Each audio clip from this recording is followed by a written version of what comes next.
Hello everybody, I'm back for another video, and I'm going to do something a little different because last time I've done a couple of sci-fi cult movies, but now I'm going to go into a different direction. Now I'm going to start something a little different. So this is Rock and Roll High School. Rock and Roll High School was released all the way back in 1979, and it was, as you can see on the Blu-ray cover here, it's a Roger Corman movie. So yes. And this is actually one of the most famous Roger Corman films, along with Death Race 2000, Piranha, Galaxy of Terror, and Battle Beyond the Stars. One of the more famous ones. Rock and Roll High School is basically a fantasy comedy slash film, and as you can see on the front cover, it kind of almost resembles Animal House in a way, because pretty much.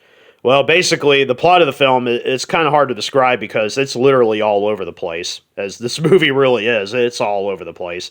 Vince Lombardi High School is practically the wildest, most rockin' high school around, and it's really all thanks to one of its popular students, Riff Randall, played in the film by P.J. Soles, who's best known for Carrie and Halloween at the time. And obviously, she is just a huge super fan of the punk rock group, the Ramones.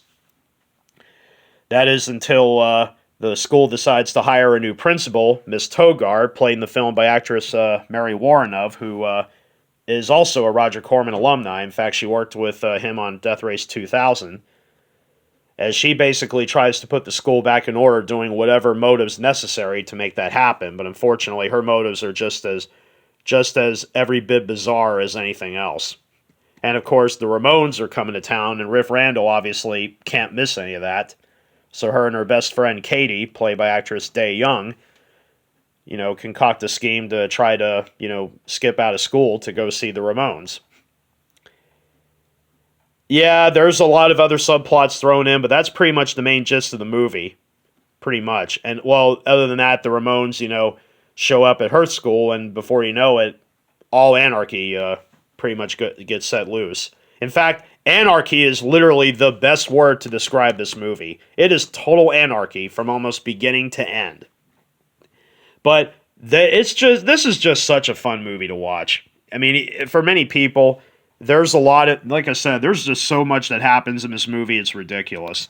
There's even a few concert moments with the Ramones actually playing for real, and as far as I know, this is the one and only film credit that the Ramones have ever actually appeared in. It's not the original lineup because Marky Ramone, the drummer, he was not their original drummer. I forget the other guy, but yeah, there's Joey Ramone, and there's, of course, Johnny and Dee Dee, the other two guys. Unfortunately, of the four members of the Ramones there, Marky's the only one still alive. The other three have since passed on.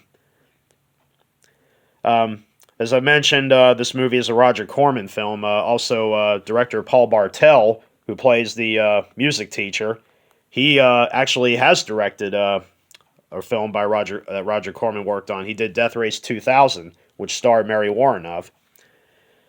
The film was directed by Alan Arkush. I'm not familiar with any of the guys. I'm not familiar with the guy's work, but Joe Dante was one of the film's story writers, and during the production of the film, I'm assuming it must have gotten so difficult for Alan Arkush that he actually had to be hospitalized for severe exhaustion. And Joe Dante offered to take over directing duties while Alan was recovering. So Joe Dante technically has an uncredited directing credit on Rock and Roll High School.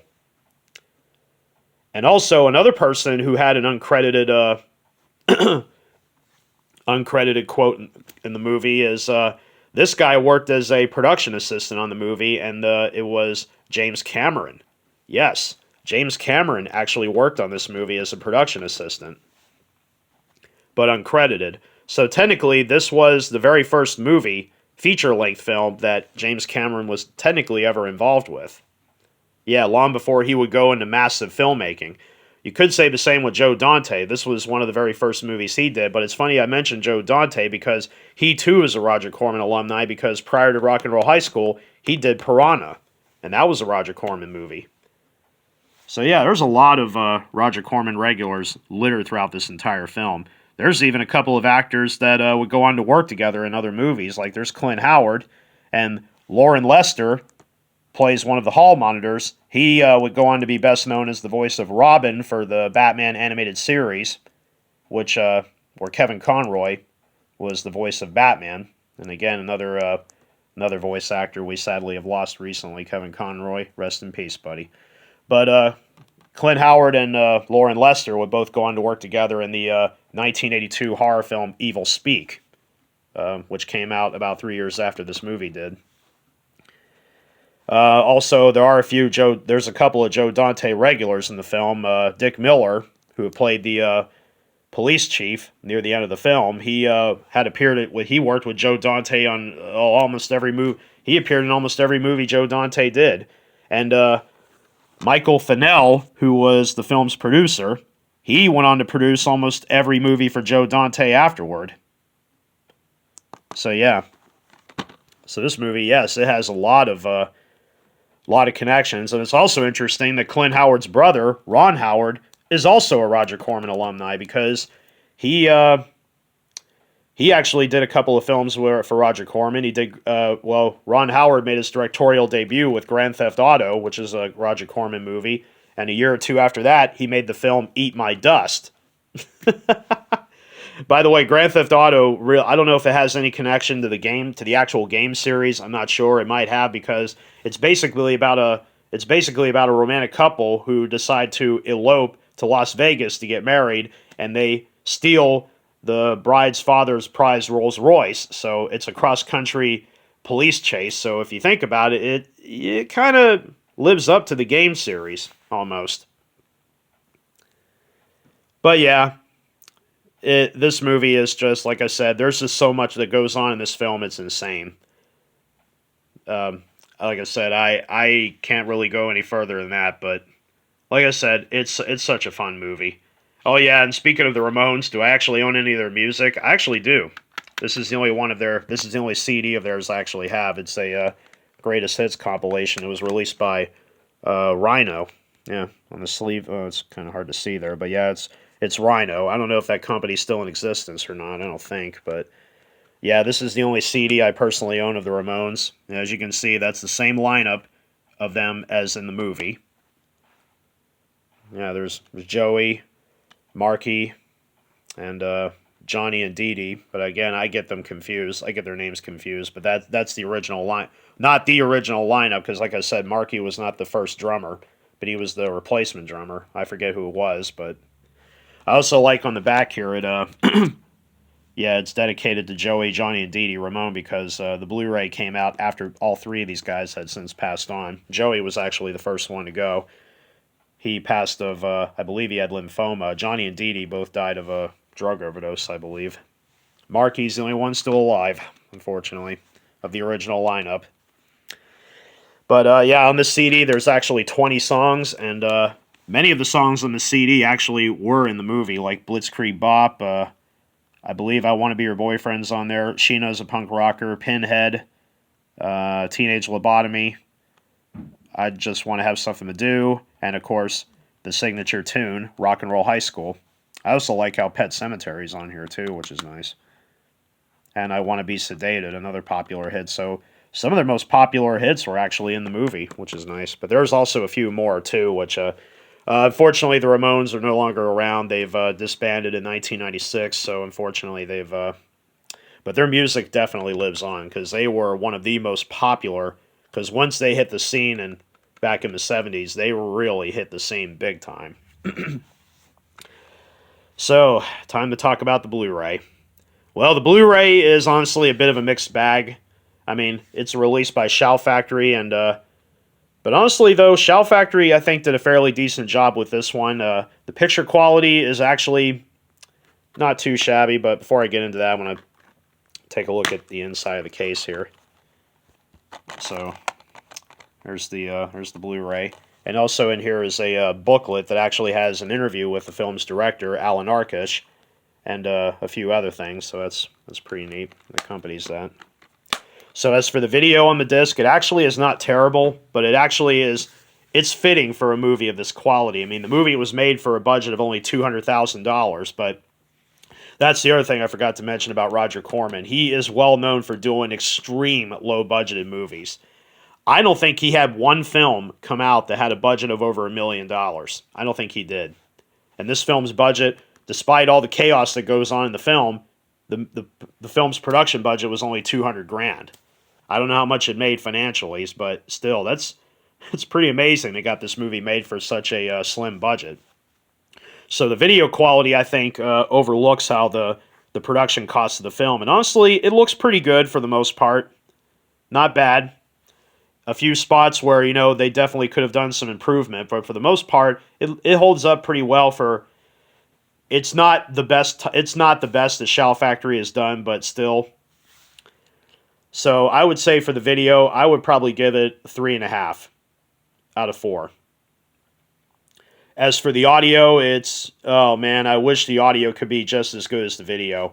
Although on the back of the Blu-ray case, it says here the audio is in Dolby True HD audio. That's a complete lie. It's only in Dolby Stereo 2.0. No up bump in the audio track. That's about it. And like I said, I really wish, because this is one movie where I really wish they could have given the uptick in the audio, because, first of all, there's concert footage of the Ramones playing, and also there's all sorts of crazy stuff that happens in the film. So, this is one movie that really could have benefited from a DTS audio track. But, for the most part, some of the audio comes out very well. There's also parts where you probably have to rewind to listen to the actors talk. But this is one where you probably have to crank the audio up to get the best sound of it all. I would say for the audio, I would say maybe a 2.5. I really wish it could have sounded as good as the movie itself was. But of course, usually most of the time, what makes or breaks a home video release of a movie like this is usually the extras. And Shout Factory has loaded Rock and Roll High School with a tremendous load of bonus material. Starting off, you get 1, 2, 3. Well, there's only 3 commentaries listed on the back here. Oh yeah, there's the other one's got to be here somewhere. But on the disc, there's actually 4 commentaries you can listen to. 4 of them.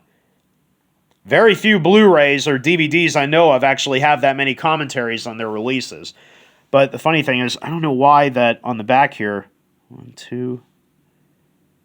Yeah, it doesn't list all the commentaries on the back here. I don't know why. But there's a bunch of featurettes on the film, interviews, brand new interviews with the filmmakers and the people that worked on the movie. Yeah, plenty of stuff here. Back to School, a retro with all new interviews with Alan Arkush, Roger Corman, Joe Dante, Day Young, Marky Ramone. Staying After Class, a new interview with PJ Soles, Vincent Van Patten, and Day Young.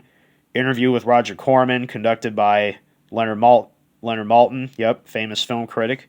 New interview with director Alan Arkush, including a look at rare behind-the-scenes stills from his own personal collection of the movie. Audio outtakes from the Roxy. Original radio ads, TV spots, theatrical trailer. What's this? With commentary by Eli Roth, courtesy of trailersfromhell.com. It must be one of those bunch of trailers that they do. And yeah, there's much more. So this is a nice batch of material to weave through. Plenty of stuff there. The Back to School retro, it runs about an hour, a little over an hour long, and it's a huge comprehensive look at the making of the film. So it really, there's plenty of material to weave through. I would say for the extras, definitely a solid... I probably would give it a solid 5 out of 5. The 4 commentaries alone definitely, at least alone, get a 3.5 star rating right there, maybe more. And the rest of the stuff definitely adds it all up to a solid 5. So this is a solid batch of material. This is definitely a feature-packed release. Now, I am aware Shout Factory did produce a 40th anniversary Blu-ray edition of Rock and Roll High School back in 2019, and it was available as a Steelbook edition. And from what I've heard on that release, they actually did a complete 4K restoration of this title. So it makes this one kind of obsolete, but this one actually is this one's a bit cheaper than the 40th anniversary edition, but still, for a Roger Corman movie, this actually fits the release of the film pretty well. The picture quality is not perfect, but it is solid for a release like this. So, and like I said, I really wish they could have given the audio a bit of an upbeat. But I guess for the most part, for a film of this low budget, it fits the movie perfectly well. Because Roger Corman is, I would say he's sort of like, he reminds me a lot of Lloyd Kaufman of Troma. You could say, I wonder if he influenced Lloyd Kaufman, no doubt, but I mean, Troma is another a company that is known for producing a bunch of low-budget movies, and, you know, over time, I'll eventually start doing Troma films as well, because, you know, there's a lot I like to talk about with them as well. But, you know, for now, this is a good place to start. So, Rock and Roll High School, out of 5 stars, I would probably give the movie a 4.